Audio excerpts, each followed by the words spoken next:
17장. 이제 여러분이 나에게 써서 보낸 일들에 대하여 대답하고자 합니다. 남자는 여자와 성관계를 가지지 않는 것이 좋습니다. 그러나 성적 부도덕의 위험이 있기 때문에 남자는 각자 자기 아내를 가지고 여자도 각자 자기 남편을 가지도록 하십시오. 남편은 아내에게 결혼의 의무를 다하고 아내도 남편에게 그렇게 해야 합니다. 아내는 자기 몸에 대해 아무런 권리가 없습니다. 남편에게 권리가 있습니다. 이와 마찬가지로 남편도 자기 몸에 대해 아무런 권리가 없습니다. 아내에게 권리가 있습니다. 합의로 정한 시간을 제외하고는 서로 상대방을 거절하지 마십시오. 그렇게 함으로써 여러분은 여러분 자신을 금식과 기도에 헌신할 수 있을 것입니다. 그리고 다시 합하십시오. 그러면 사탄이 여러분의 자제력의 결핍을 이유로 여러분을 유혹하지 못할 것입니다. 그러나 내가 이것을 말하는 것은 이것이 용인된다는 것이지 명령은 아닙니다. 나는 모든 사람들이 나와 같기를 바랍니다. 그러나 사람마다 하나님으로부터 받은 자신만의 은사가 있습니다. 곧 이런 사람은 이런 은사를 가지고 있고 저런 사람은 다른 은사를 가지고 있습니다. 이제 결혼하지 않은 사람들과 과부들에게 말합니다. 그들은 나처럼 결혼하지 않고 있는 것이 좋습니다. 그러나 만일 그들이 자제할 수 없으면 결혼하도록 하십시오. 정욕으로 불타는 것보다는 결혼하는 것이 낫기 때문입니다. 결혼한 사람에게 나는 명령합니다. 이것은 내 명령이 아니고 주님의 명령입니다. 곧 아내는 남편으로부터 떠나서는 안 됩니다. 그러나 만일 그녀가 떠나면 그녀는 결혼하지 않고 지내든지 그렇지 않으면 남편과 화해해야 합니다. 남편도 자기 아내를 버리지 말아야 합니다.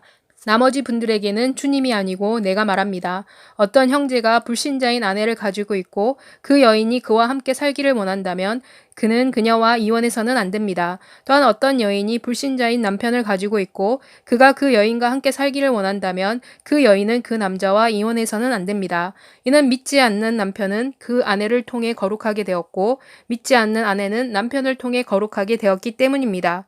그렇지 않다면 여러분의 자녀들도 깨끗하지 못할 것입니다. 그러나 그들은 지금은 거룩합니다. 그러나 믿지 않는 사람이 떠나면 떠나도록 하십시오. 이런 경우에는 형제든 자매든 얽매여 있을 필요가 없습니다. 하나님께서는 우리를 평화롭게 살도록 부르셨습니다. 아내여, 당신이 당신의 남편을 구하게 될지 어떻게 알겠습니까? 남편이여, 당신이 아내를 구하게 될지 어떻게 알겠습니까? 하나님께서 각자에게 나누어 주신 대로 또 하나님께서 각자를 부르신 대로 그렇게 살도록 하십시오. 이것이 내가 모든 교회에 내리는 지시입니다. 부르심을 받았을 때 이미 할례를 받은 사람이 있습니까? 그런 사람은 할례를 받지 않은 사람이 되어서는 안 됩니다. 부르심을 받았을 때 아직 할례를 받지 아니한 사람이 있습니까? 그런 사람은 할례를 받아서는 안 됩니다. 할례를 받는 것도 문제가 안 되고 할례를 받지 않는 것도 문제가 되지 않습니다. 중요한 것은 하나님의 계명을 지키는 것입니다. 각 사람은 부르심을 받았을 때 처한 상태에 머물러 있어야 합니다. 당신이 종이었을 때 부르심을 받았습니까? 그것이 당신을 괴롭히는 일이 되지 않게 하십시오. 그러나 여러분이 자유롭게 될 수 있으면 자유를 얻으십시오. 이는 종으로 있는 동안 주 안에서 부르심을 받은 사람은 주님의 자유인이기 때문입니다. 이와 같이 부름을 받았을 때 자유인이었던 사람은 그리스도의 종입니다. 여러분은 하나님께서 값을 치르고 사셨기 때문에 사람의 종이 되지 마십시오. 형제들이여, 여러분은 각자 부르심을 받았을 때의 처지에서 하나님과 함께 하십시오. 처녀들에 대해서는 내가 주님께로부터 받은 명령이 없습니다. 그러나 나는 주께서 그분의 자비로 믿을 수 있는 사람이 되게 하신 사람으로서 내 의견을 말하려고 합니다. 현 시대와 같이 재난의 때에는 사람이 자신이 처한 그대로 있는 것이 좋다고 나는 생각합니다. 여러분이 아내에게 매여 있습니까? 벗어나려고 하지 마십시오. 여러분이 아내에게서 벗어나 있습니까? 아내를 구하지 마십시오. 그러나 여러분이 결혼하더라도 여러분이 죄를 짓는 것은 아닙니다. 그리고 처녀가 결혼하더라도 그녀가 죄를 짓는 것은 아닙니다.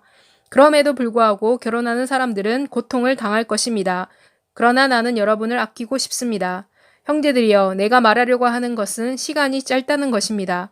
즉, 지금부터는 아내를 가진 사람도 아내가 없었던 사람처럼 살아야 하고, 우는 사람은 울지 않는 사람처럼 살고, 기쁜 사람은 기뻐하지 않은 사람처럼 살고, 물건을 사는 사람은 가지지 않았던 사람처럼 살고, 또 세상을 이용하는 사람은 이용하지 않는 사람처럼 살아야 합니다. 이는 현재와 같은 세상의 모습은 지나가고 있기 때문입니다. 나는 여러분이 걱정 없이 살기를 원합니다. 결혼하지 않은 남자는 주님의 일, 곧 어떻게 그가 주님을 기쁘게 할 수 있을까 하는 일에 마음을 씁니다.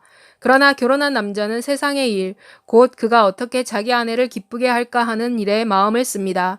그래서 그의 마음은 갈라집니다.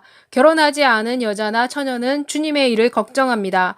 곧 이들의 목적은 육적으로나 영적으로 주님께 헌신하는 것입니다. 그러나 결혼한 여자는 어떻게 남편을 기쁘게 할까 하여 세상 일에 마음을 씁니다.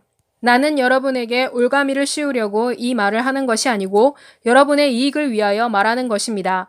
그리하여 여러분이 온전한 헌신으로 주님을 섬길 수 있기를 원합니다.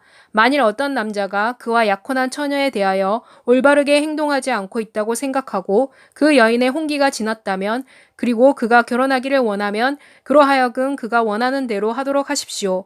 그가 죄를 짓는 것은 아니며 그들로 하여금 결혼하도록 하십시오.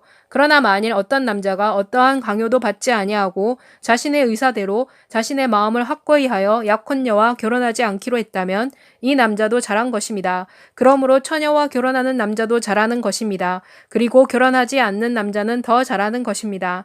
아내는 남편이 살아있는 동안은 남편에게 매여 있는 것입니다. 그러나 남편이 죽으면 누구든지 자기가 원하는 사람과 자유롭게 결혼할 수 있습니다. 다만 주님 안에서 그렇게 할 수 있습니다. 그러나 내 의견으로는 그녀가 그대로 있는 것이 더 행복할 것입니다. 내가 이렇게 말하면서 나는 하나님의 영이 내게 임하였다고 생각합니다.